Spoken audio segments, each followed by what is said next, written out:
Hey, this is Scott, and it is New Whiskey Wednesday, and tonight we're going to do something a little bit different. As everybody knows, I have strong feelings with regards to the Weller line, with Antique 107 being my favorite of the batch.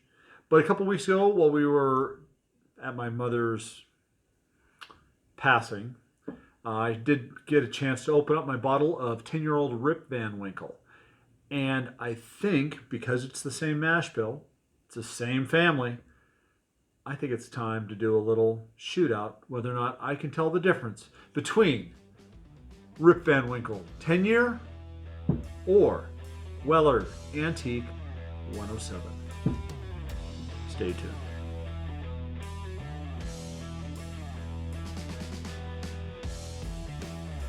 All right, this is Scott, and you have tuned into the Rookie Wine and Whiskey Enthusiast Group, YouTube's primarily Washington State-based wines and spirits review channel, but every once in a while we venture out into the unknown, which is the rest of the United States. Anyways, the whole reason for tonight is it's fall. Fall brings on many seasons. It brings on mushroom hunting season. It brings on deer season. It brings on elk season. And it brings on bourbon hunting season. Now, as I said in my intro, I have very strong feelings about the Weller line. And I felt it only proper to do a review or a shootout to talk about the two that I think are the two gems of the entire Weller line outside of the WL Weller, William LaRue Weller bottle, which is part of the BTAC line. That being said, both these bottles are the same mash bill. The only difference is the barrel, where the barrels are located at the rick house, and how long they're aged. This is an age-stated product. It's Rip Van Winkle 10-year. This is estimated or guessed to be anywhere a blend of bourbons from the Weller's batch of the mash bill of 5 to 7 years. So the question is this at a retail. Now I'm going to talk Washington State retail prices here. Last year I was lucky enough to pick this particular bottle up at Washington State retail, which was $79 a bottle. This one here, now my wife and I, when we went to our first bourbon tasting almost 3 years ago, we fell in love with the Weller 107. We had tasted Eagle Rare, Stag Junior, a few other bourbons, and a couple of Sazerac, a couple other products from Sazerac. But the old Weller Antique at the time really stood out, and the rep told us this was at the upswing to the whole bourbon whiskey revolution. If you find the bottle, buy it. And we've taken that to heed, and it's become quite rare to find in the state of Washington. And when you do find it, you have certain liquor stores that are charging almost $100 a bottle for this. And if you can find this at certain liquor stores, you're going to find this at almost $400 a bottle. Secondary on this is almost $500 a bottle. So that being said, this is not really a who's who and who's better, but it is. What I'm going to do is my son has poured 2 blind samples, glass A, yeah, and glass B. I don't know which one's which. I'm going to go ahead and see if I can tell the difference. I'll be honest with you, when I opened this up a couple weeks ago, it was absolutely gorgeous. It reminded me very much of 107, but I don't know if there's a whole lot of difference. So we're going to go and discuss that. Now, I do have 2 challenge coins. These are not my own. I don't have my own yet. I'm working on that. These are from the Facebook group, Whiskey Group, I Drink and Know Things. This is coins from batch 1, coins 23 and 22 with the short little Lannister on there. I can't remember. I think it's Tyree. No, I don't remember which one it is. Anyways, so that being said, let's go ahead and get started. We're going to do the nose first on glass A. Right off the bat, I am getting an intense cherry note.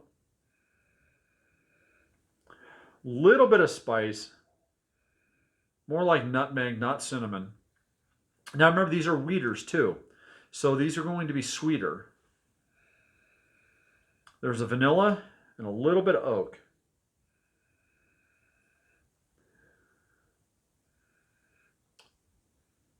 getting a little bit more ethanol on this than I would normally think you'd get, that I would get on the 107. On 107 proof. Both these are 107 proof. So let's go to glass number 2. Glass B. Right off the bat, I get the same similar notes, but this one tends to be a little bit more rounded. A little bit less ethanol on this particular nose. Let's go and take a look at the colors on these, by the way. Very similar in colors. Just a slight difference. This one here looks to be a little bit darker on B.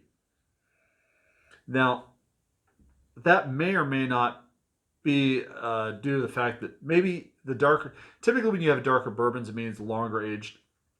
But remember, this is a blend, and a blend of different barrels. So I'm not sure if it's the darkness from the blend or if it's just from the age on this one here. But this one here, again, it seems a little bit more rounder. It's the cherry's there, the vanilla's there, the nutmeg. But there's almost a sweet candied apple note. Maybe candy, not candy. Oh, what's the stringy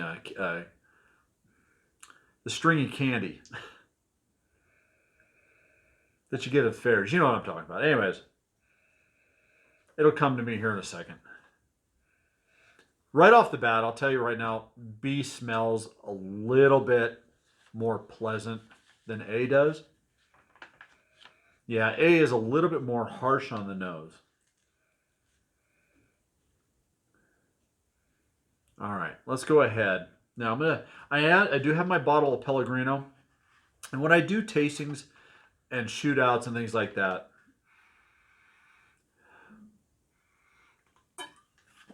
I do like to freshen up my palate with a little bit of Pellegrino, especially in between sips. So let's go back to A here. Let's go ahead and take a sip.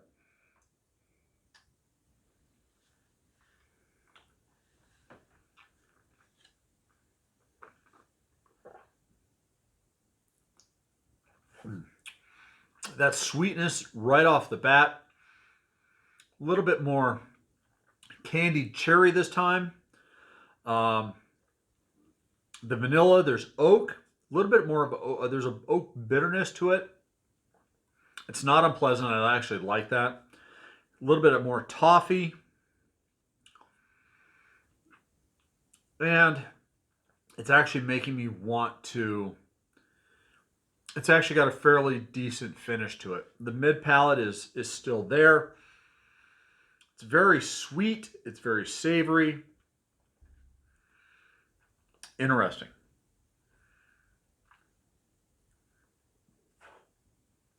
All right, let's go ahead and reset the palate. Might as well just go ahead and keep the lid off. Now, one thing you do have to be careful of, now that Pellegrino is, for me, because I was on the ketogenic diet and I got rid of all my sodas, this is my new soda here. It's carbonated mineral water. And carbonated mineral water can affect the flavors of whiskeys and wines. Okay, this one here.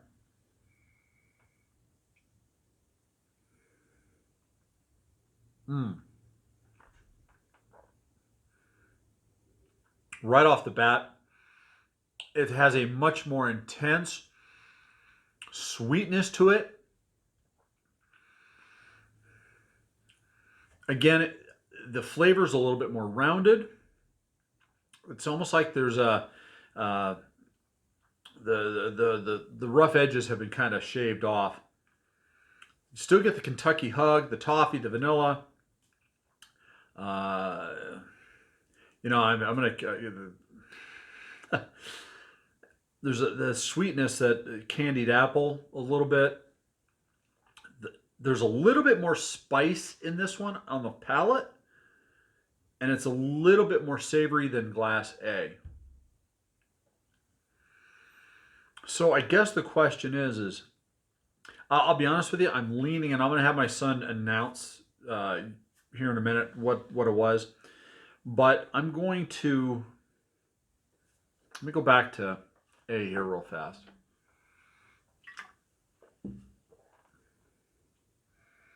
And as you guys like to know, I do sniff almost every time before I take a sip.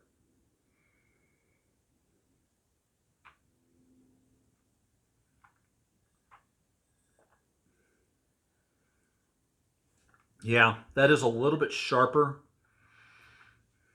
bright. I guess maybe a good quality for it. A little bit more bitterness on this one here.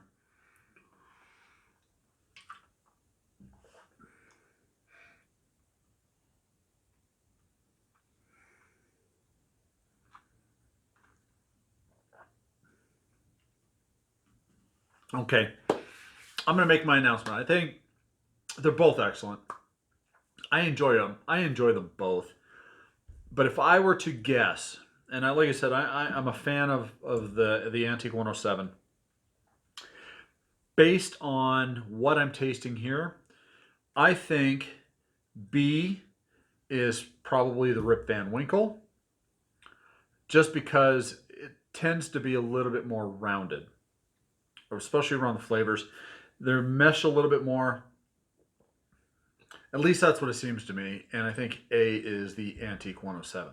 So, Nolan, what is Glass B? The Weller. Wow. All right. So,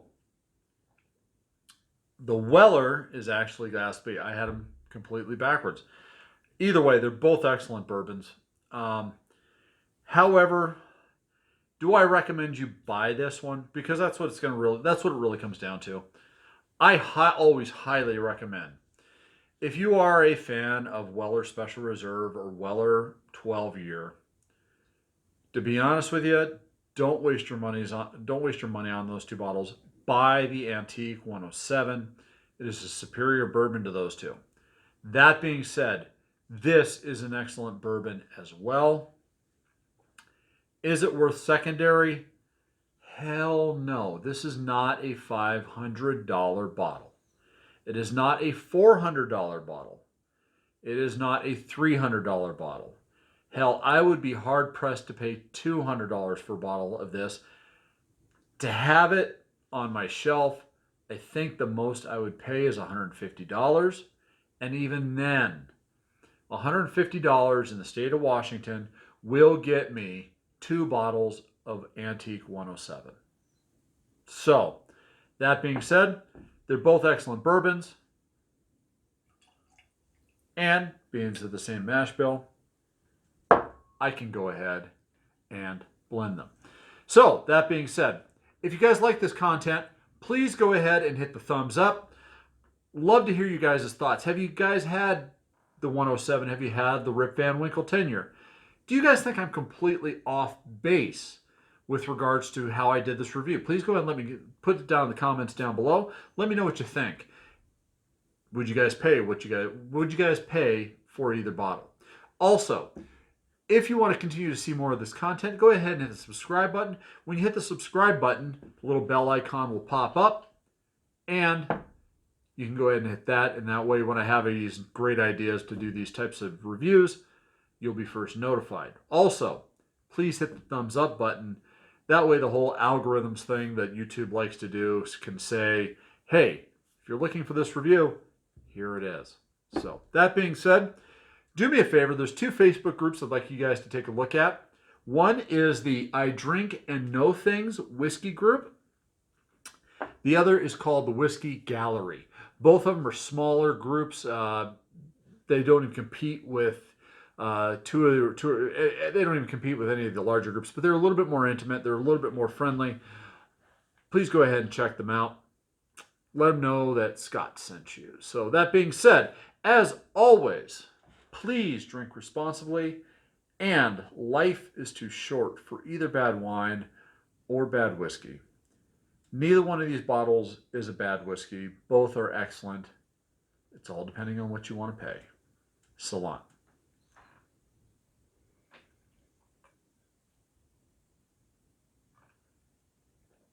they blend together well too.